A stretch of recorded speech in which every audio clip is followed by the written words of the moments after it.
Right, now we're going to take this sum to the next level. So we're going to get to the definition of the definite integral. This is a really big deal. So what it's going to mean is the exact area under the curve. So it revisits. We've got a continuous function on some AB, some x, to x values. We're going to break it up into n subintervals, so n rectangles of equal width. And this x sub I, this just means we're choosing the left endpoint, the right endpoint, just like we've been doing. So this here is called the Riemann sum, the adding up of the areas of n rectangles, right? Height of the rectangle, width of the rectangle. That's called the Riemann sum. So what changes it to the definition of the definite integral between here and here, we've added a limit.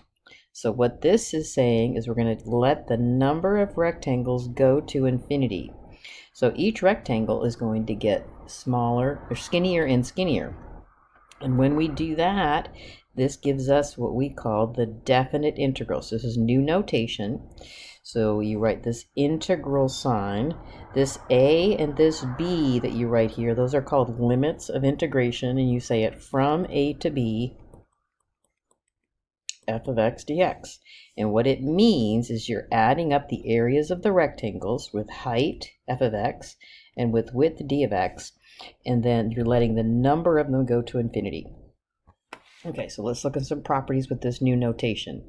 So if I have the integral from b to a, I can switch the limits of integration and put a negative sign out in the front, and it just comes from just changing b minus a to a minus b.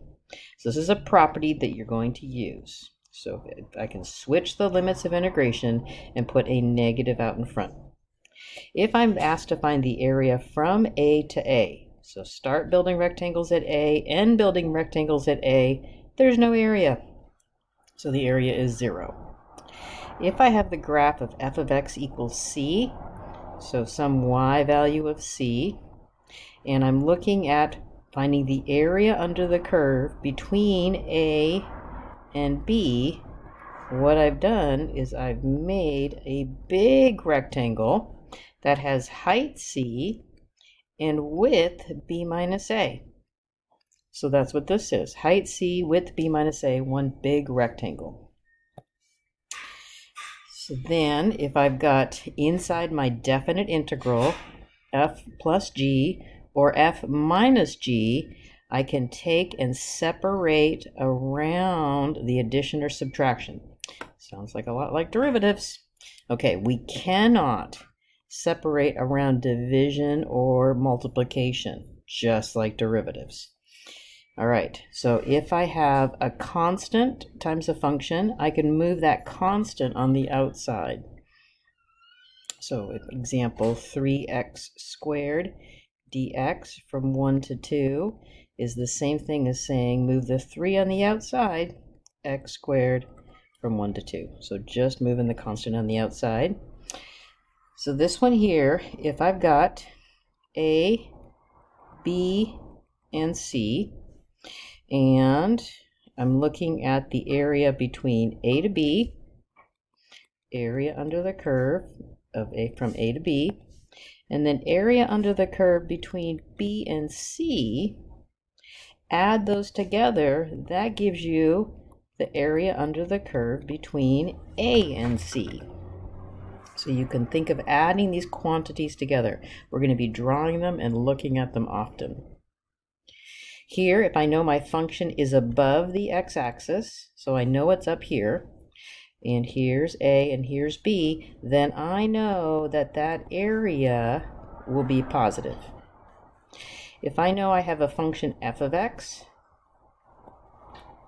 here, and I have a g of x, which is above it, then the area under f of x, oops, I'm going to do the green again, the area under f of x between A and B will be,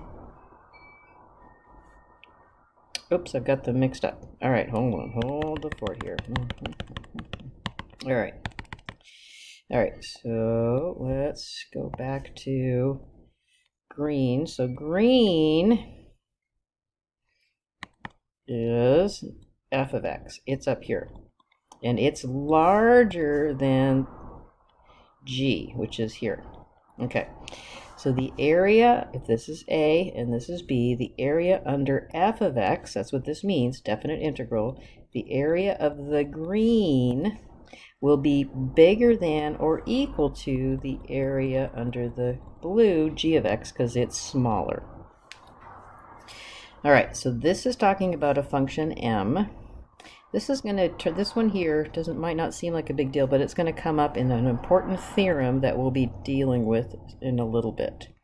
All right, so let's say I've got this function, there's a and there's b, and that's my f of x. Okay, so for a function f of x on a closed interval between a and b, there is some smallest y value that it hits. Looks like here, right? Some smallest y value that it hits between a and b.